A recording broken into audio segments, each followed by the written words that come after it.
Hello, everyone. Uh, I would like to introduce myself. Firstly, I would like to thank Day of Security team for organizing this.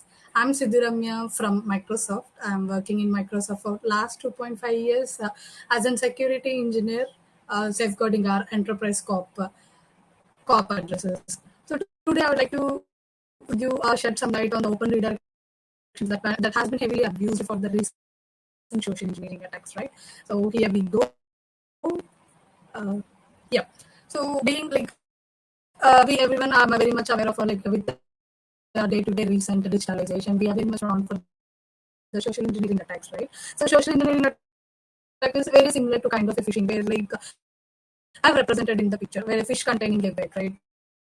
Usually it seems like it's kind of a lure to get a catch of any fish. You need a bite, right? And in the same basis for the social engineering attack as well, a scammer uses that false promises to lure a victim, like in such a way that they can trap and they can steal the personal information or what are the business information or what are their motive maybe, right?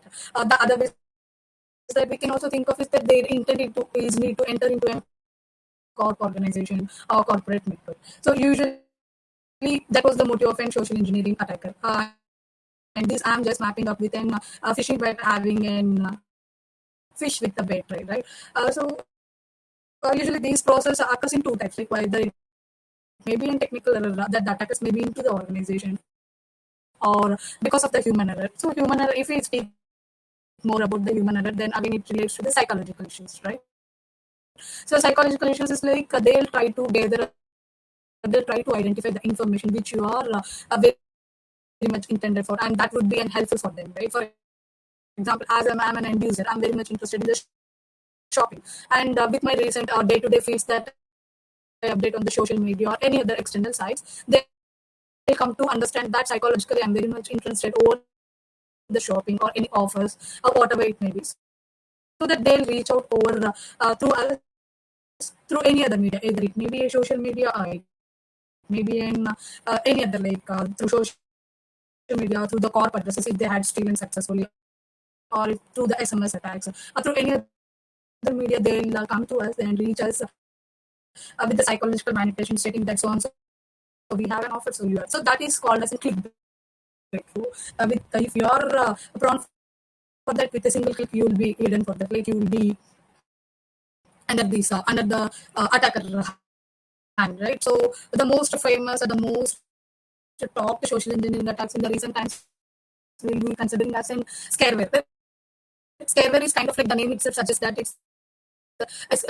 it's making you get scared, right? There may be a possibility that you will get a pop up on your laptop or on your phone that so and so virus has been attacked or so and so malware has been there. You need to take the immediate action to remove that. That's kind of an pop up alerts or access tailgating. Again, it's related to the access level issues, email hacking, phishing, baiting, etc. So what I feel is like these are like defending with the defending, right? Defending, like for example, you will be always with your information you have been provided, they'll come up, and again the defenders in the organization they'll go for it, or they'll initiate the awareness programs, all those things. So these are just an overview of a social engineering attack that I'd like to view before we are moving on to the further abusing techniques, right? The open redirection.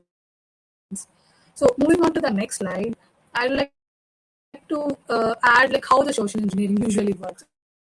So we are very much aware of that in any cyber attacks. Like there is a Lockheed Martin kill chain. Like usually attackers have follow a specific pattern to exploit and to further achieve their motives, right? It may be either it may be a ransomware or it may be the any other target that they wish to, any other they are intended to. So in this, basically the first step that would be a kind of reconnaissance. So usually reconnaissance is like as I mentioned earlier that they'll try to gather the information based on the through the social media or through the any other sites where you upload about yourself. They'll see for that, they'll get that information, and they'll try to trick that information to abuse in the nature, right? That is called as a reconnaissance. And then moving on to the other step, it's kind of a relation management where like they'll go for the preparation. They once they are prepared with that, they'll go for the infiltration, right? Like infiltration is like it will comes when they would like like to connect with you as a target. Like here, my target is like I'm an end user, I'm a corporate user. They're targeting me so that they'll get the information what they require. Either it may be through the corp or it may be through the personal details or it may be personal details.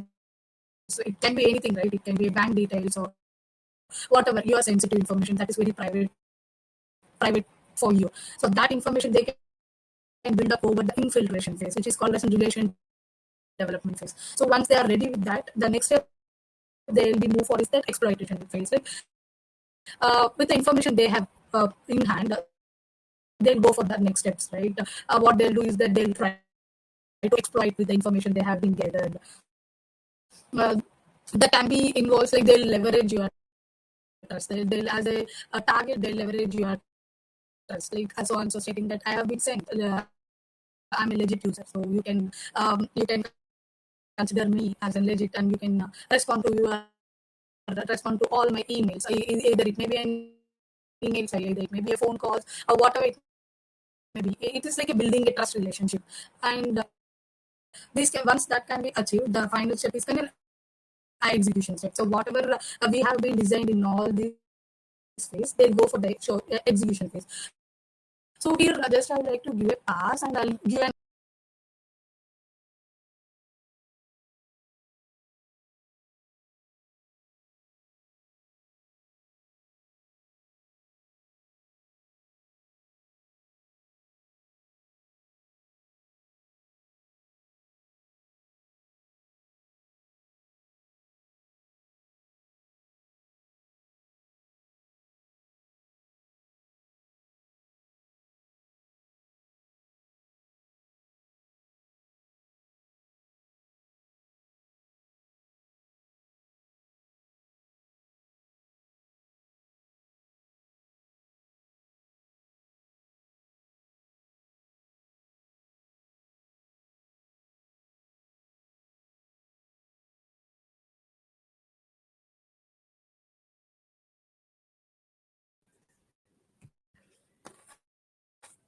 um, I think I'm audible now. There's no echo.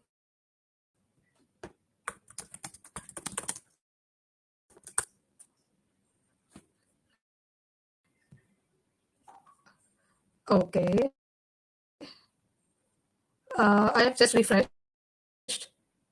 I've just refreshed the session.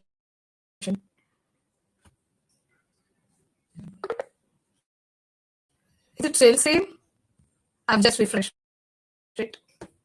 Is it still a bit? Oh, okay. Just give me a second.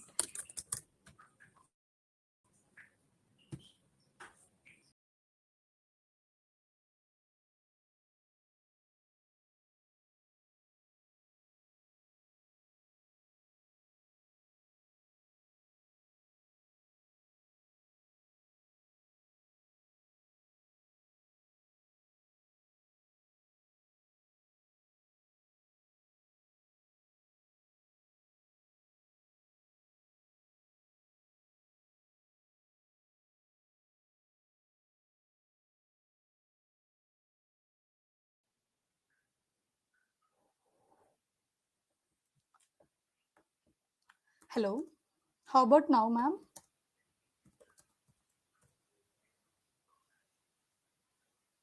Is it clear? Cool. Thank you. My apologies.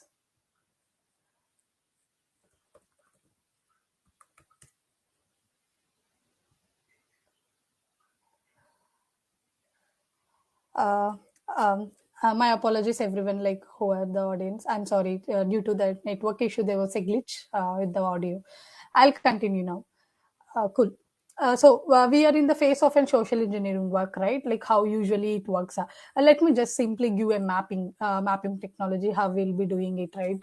I can consider it as an reconnaissance. Like I'm very much fond of an um, Shopping, as I have mentioned, here we'll go with the same example. So I'm very much fond of the shopping phase, where they'll be considering it as and gathering the information. So in reconnaissance state, they are aware that I'm interested with the shopping, and they have collected my corporate or the organization, my address, email address, based on some exfiltrated data.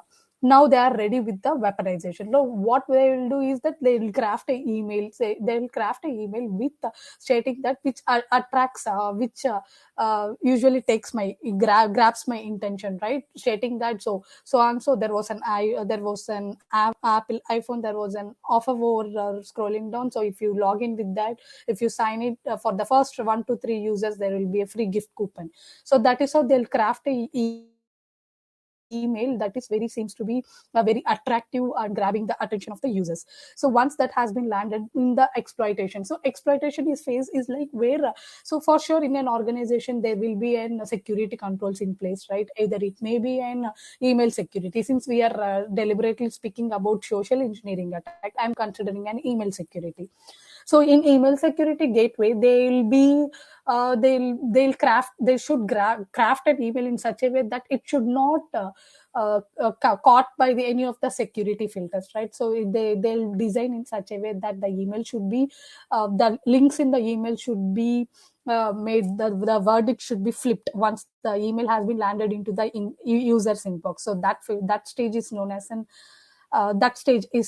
as an post delivery execution, right? So pre delivery execution, it should be is kind of like pre security checks. The email will go for checks for the header analysis, go for checks for the links in the URL, either it may be an IOSIS, so on. So once the email has been landed, the reputation, the behavior of that link will change. So that is called as post exploitation. Now the link with the attractive has been landed, and in execution phase, the target is that, as an end user me, I'll make the URL to be clicked on it, and I'll be embed for that respective attack or the respective social engineering phase. So quickly now I'm moving on to the open redirectors vulnerabilities, right? So open redirectors vulnerabilities are nowadays, it was like it's very common, like many of the cases, like whether it may be we'll be considering a bing.com or a linkedin s link, or it may be some other sites, whatever the open redirections like r20 domain or YouTube, Snapchat, fake invoice. So everything they'll be using it for they'll be craft the URL having the trusted domain in front and the obfuscated URL at the end of, so that it will gain the end user access very easily.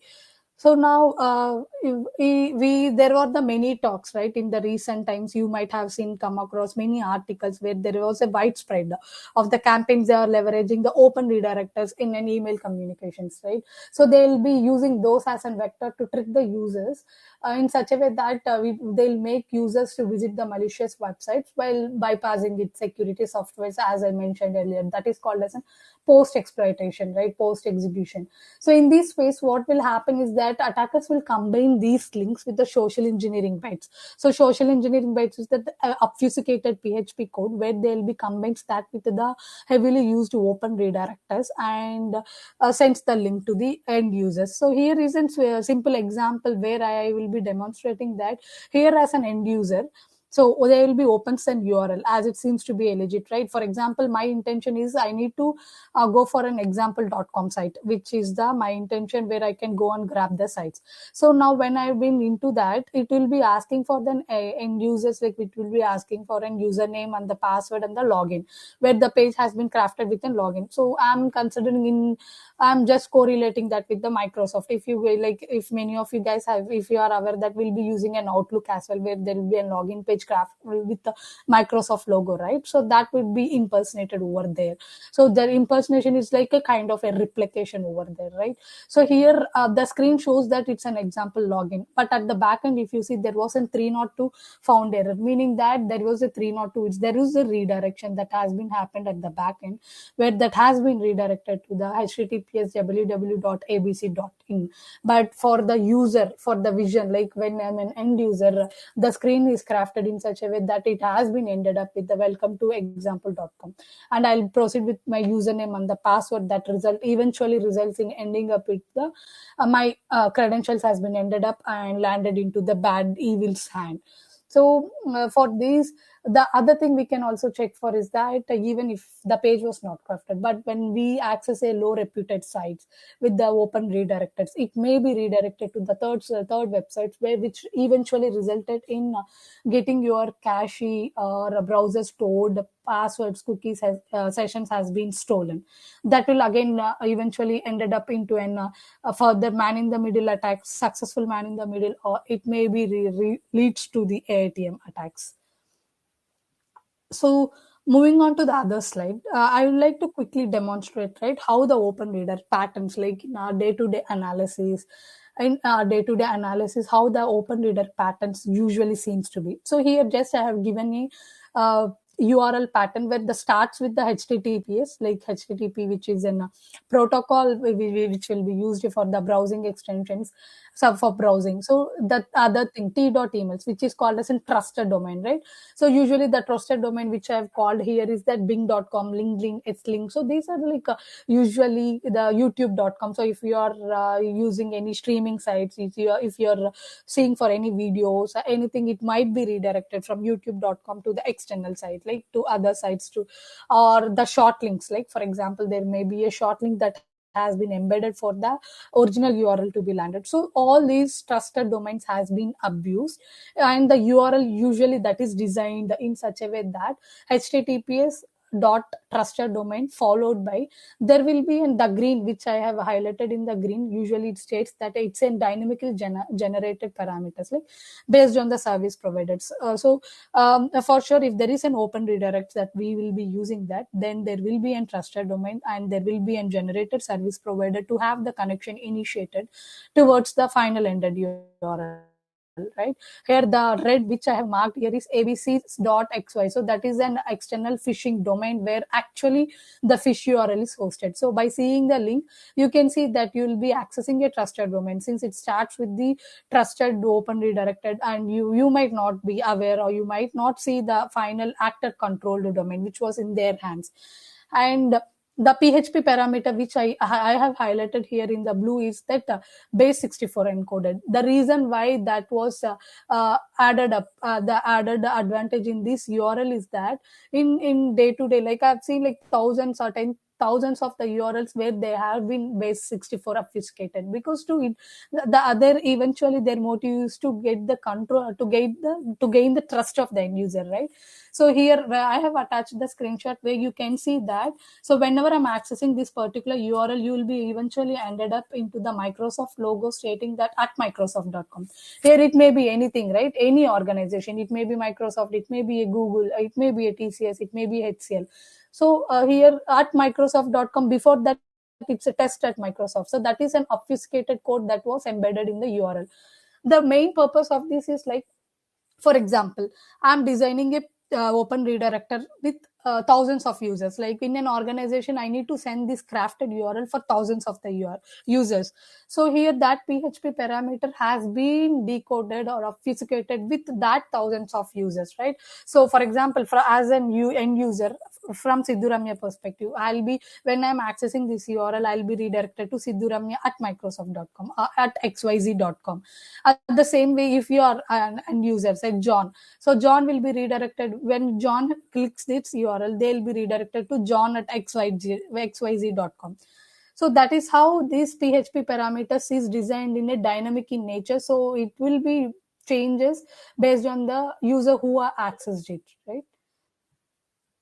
So this is the few examples which I would like to highlight, or which I've noticed in my recent day-to-day analysis or my research purpose. I have collected these three URLs which are vulnerable for the open redirectors, where I have highlighted here, like https bing.com is an open redirected string that is obfuscated within a PHP code, followed by, at the end, if you see, there was an hash DGV, right? I have highlighted that with the red color, which meaning the test at microsoft.com. So that is like, it's kind of a clickbait, right? To gain the trust, as I mentioned earlier. So I have clicked that URL, so I'll be eventually landed to the phishing page where it shows my username by default. So meaning that it is a legit thing. And the down which I have called out is they have abused the linkedin.s link followed by the reason facebook.com as an open redirected URL. Again, they have been used and they'll be eventually ended with the base 64 string encoded for login. And the R20 RS6 .NET is, and again one more the open redirected which they have been used for luring that, right? Here the green which I have highlighted is the actual phishing actor controlled domain where they have hosted their site. So the trust is that I'll be accessing the open redirected R20 and it would be redirected to the PHP obfuscated the green highlighted code with red strings where like john at xyz.com, welcome you, this is the username, please click on the password. So that is the thing they'll be asked. Again, one more thing I would like to highlight, it's not like only the password they'll ask, right? Sometimes they'll go for the MFAs, they'll go for the certificate installations, etc. So that is depending on the requirement they'll be using it, right? Here, I'd like to update about the email source and pattern analysis. So whenever you are dealing with an header, like whenever you are dealing with the social engineering emails, that is crafted in such a way that is very difficult for us to determine whether that is legit or not. So here, I would like to call out the few things that we can go ahead and check beyond the URL attachment that was present on an email, right? So you can go for the header analysis. I believe that header analysis plays a key role. So we have few of the things that I'd like to highlight is like Xmailer header. Like this will tells you the program that was usually used to send a specific email. That was a software that was used to send this specific email. There may be a DNS recorder, which is called as a pointer recorder, a user agent, what was the return path for that, what was the reply to, what was the MIME version that has been, if it is a video encoded, then what was the MIME version they had been used for that. So beyond the mapping entities, right? So subjects and the display name or attachments or the URLs or the email body content, you can go ahead and check for beyond the header analysis. Like you can go and check for what are the pattern that was used, what was the hops. So is there any delay between the hop from the submitting host and the receiving host? That you can go ahead and check. And this is one thing I would like to highlight. One more thing is like beyond this, you can also go and check for the email source. So for any email, there will be a source with an HTML encoded. So if you are unable to determine the source of it exactly, you can go and check. Since it is an open directory, we can't go ahead and claim that it is completely a malicious thing, right? In that scenario where you are unable to determine, unable to predict, you have the two other options is like header pattern analysis and email source code analysis. So these are the screenshots which I have provided you where you can go and get the HTML code details. And one more technique that was heavily abused with the open redirector is the HTML attachment, right? So at times you may not able to determine whether that HTML attachment is a legit or not. So you will be able to determine only by accessing that, meaning that only by you are doing either if you are part of a security analyst, you will be doing that through the dynamic analysis of an attachment. But as an end user, I may not aware of the cyber security stuff, then I'll be directly accessing that. So that eventually landed into an page where it will ask you for further login, or it will ask you for further installing of any other keys, or it will ask you for further verification of the signature, etc. From security analyst perspective, how we will be identifying is that we will be checking for the get request, we'll be checking for the post request. So accessing that attachment will be opening that in the browser end, right? At browser end, you will be go ahead and checking the what was the get for that, what was checking. In a single word, you go ahead and check for the network traffic analysis. So what was the get, what was the post request, so where was the source, actual source was present over there. So that is the screenshot which will shows you the deeper the developer tools and the network from network analysis, the network traffic analysis of accessing that particular HTML attachment. So with this, the one more technique which we everyone are aware of, right? There is with the rapid increase of digitalization, there is an phishing attack, which is in phishing, that is a QR code attack, right? So with the security filters, there might be a list, there might be chances where QR code might not be extracted and not able to determine the end URL, then eventually the email gets landed into the end user, right?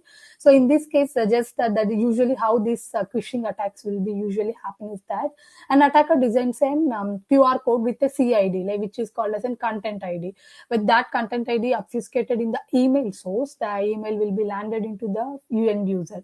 So usually the end user, that code will be landed, and as a corporate employee, I might not be aware of that. So with the out of cautious, I'll go ahead and scan that particular URL to determine whether that URL, what was that URL, or where it is taking me, right? So when the user scans that URL QR code, and they'll get an URL, and eventually they'll be ended up into the clicking on the URL, and they'll be ended up into the landing page, which results in identity compromise. Here I would like to, the reason why I have called this specifically in a particular slide is, so phishing attack is like the usually the QR code scans will happen on the personal device, right? So at security end, we may not, we have the visibility for that particular, because we are performing all our interaction, scanning the QR code over the personal phone and clicking the URL and ending up into the landing page. Everything happens on your personal phone, which there is no control for the security engineers or the defenders who actively monitors or who actively providing defending for your environment. So in this case, I would like to call out, there should be an awareness, right? Users should not, because accessing that under the private device, which is a personal mobile, we may lose the, as a security engineers, we may lose the visibility for that respective logs. Maybe we may got into that post exploitation, but pre-clicking that we may lose, eventually lost, ended up into the details, ended up into the alert detection or monitoring scope. So I'd like to wrap up with the key takeaways, right? So always the key takeaways is the kind of thing which will be you and kind of an awareness where everyone should be known to that. So everyone should be aware that it's like it's always they'll craft an email with exceptionally good deals offer, but before clicking on any URL or before interacting with anything, either it may be an email or it may be an SMS text to your personal phone, whatever it may be, you should be aware of, so aware of that before clicking on that. Just think once or twice, so are we dealing with the things that we are known, or if it is unknown, and check for the senders, either it may be through the mobile number or it may be through the sender address. Go ahead and check whether you are aware, or is there any your interaction with them with the past, what was the hyper, instead of clicking directly into the open redirectors, just check, just hover your mouse, check for the hyperlinks attachments, and check for any web addresses that is part of typoscating, right? For example, there should be an test.com, instead of test.com, is there any that letter is representing any other word, or is there any typosquatting actively that is visible for us? And check for the pop-ups, if there is any pop-ups that has been triggered. Or I would like to also call out, if there is an open redirections, always be vigilant in interacting those, right? But still, since all the persons in an organization is not security aware, right? In that case, if you, even if you have been accessed, nothing is late, go ahead and report it to your security teams who is available. This that concerned the security team will take in charge over there, and they'll safeguard your systems, right? So the security engineers are there to protect and safeguard the organizations. In the meantime, there should be a collaboration that plays a vital role in my perspective. So that's how with my, I'll be giving 1 minute back and I'll be wrapping up the session. Hope you everyone had learned known some new things and new techniques that has been vulnerable and heavily used. So with this, I like to give the finally, what's my motive, right? My motive finally by this talk is like, I would like to shed some light on the abuse of open redirection that has been recently I have noticed on my day-to-day research analysis, and would like to highlight it so that making everyone being vigilant. Thank you. Hope you had a good session. Thank you, team.